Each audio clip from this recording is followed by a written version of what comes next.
मैं समय लेना नहीं चाहता हूँ। ये सच है कि आजाद अगर कोई हुआ है तो पूंजीपति लोग हुए, जमींदार लोग हुए, गरीब गुरबा नहीं हुआ, मजदूर नहीं हुआ, आजाद नहीं हुआ।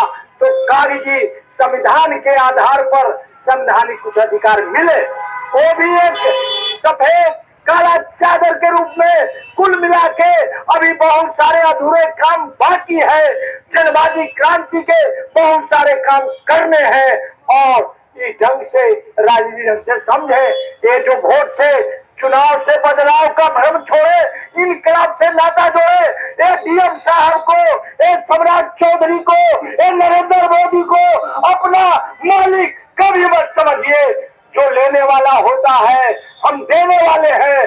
भले हमारी जमीन मांगने आए हैं, यह जमीन हमारा है, यह राज सत्ता हमारी है, क्योंकि हम जंगल के शेर से लेकर, भालू से लेकर, जीव जंतु से लेकर जंगल से हमने जमीन बनाया और उसी जमीन को आज वो कब्जा करके हम दबा लेते हैं, हम साड़ी लेते हैं, हम जीवन के तमाम और उसी टैक्स से उनको वेतन मिलता है।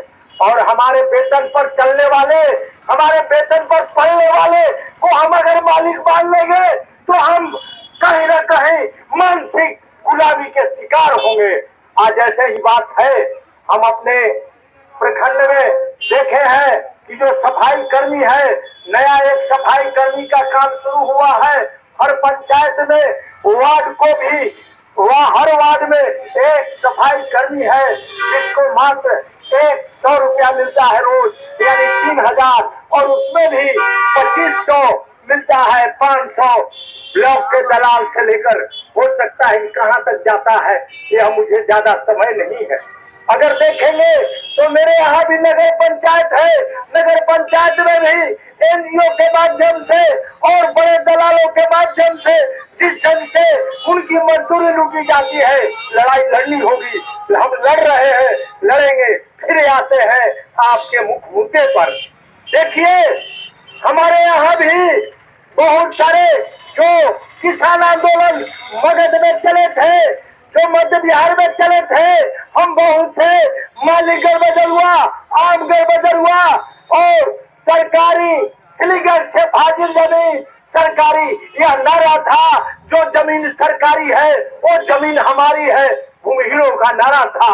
इस आधार पर हमने झंडा गाड़ा, हमने जमीन कब्जा किया।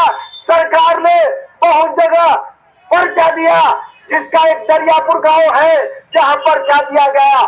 हम जानते हैं हमारे बीच भी ऐसे नेता हैं जो हमारा अपना बनके हमको धोखा देते हैं।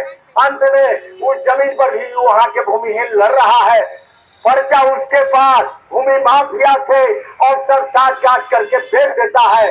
जहां तक बेतिया के राज्य की जमीन का मामला है, यह सरकार अभी दुनिया स्तर पर, दुनिया का वर्ल्ड ऑर्डर जिसको कहते हैं, आप नहीं समझ पा रहे हैं। हम गरीब लोग को जितनी बात राजनीतिक समझनी चाहिए थी, पूर्ववक्ता बोल गई है, पूर्ववक्ता बोल गए हैं कि किस ढंग से यह सरकार पूंजीपतियों का है, कॉर्पोरेट जगत का है। आप एक नया शब्द सुने होंगे, अभी तक तो पूंजीपतियों की बात सुनते थे। कॉर्पोरेट जगत, अमेरिका, इंग्लैंड और ऐसे बड़े पूंजीपति जो दुनिया को बैंक से लेकर सब चीज पर कब्जा है, आज लैंड बैंक बनकर बेतिया के जमीन को सरकार बेचना चाह रही है। बड़े पूंजीपतियों से, कॉर्पोरेट जगत से, अडानी अंबानी से आप जानकर तज्जुब करेंगे कि भागलपुर में 1 रुपया का एक साल में लीज पर हजारों एकड़ जमीन दिया गया और आम का पेड़ काटा गया। बहुत सारे चीज है, एक वक्तव्य में सारी बात रखना संभव नहीं है, लेकिन इतना बात समझिए, आपको लड़ना होगा, लड़ना होगा। इस ढंग से आपको लड़ाई लड़नी होगी।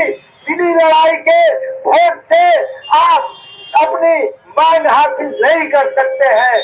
हम धरना के माध्यम से इसलिए करते हैं कि धरना के माध्यम से हम ज्ञान अर्जित करें, धरना के माध्यम से हम अपने जीवन के समस्या को हल करने के लिए हमारे जो पदाधिकारी हैं, हमारे जो प्रतिनिधि हैं, जो हमारे पैसे पर पलते हैं, हमारे माध्यम से पलते हैं, यह दिमाग से हटाना होगा। कॉर्पोरेट जगत को सरकार में जो है उसका कब्जा है।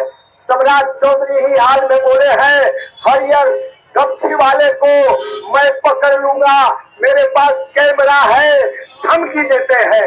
यह क्या एक नौकर का ये लियाकत, वो जनता के नौकर है, मेरा व्यक्तिगत नहीं, बिहार के नौकर है, बिहार के पैसे से गाड़ी चढ़ते हैं।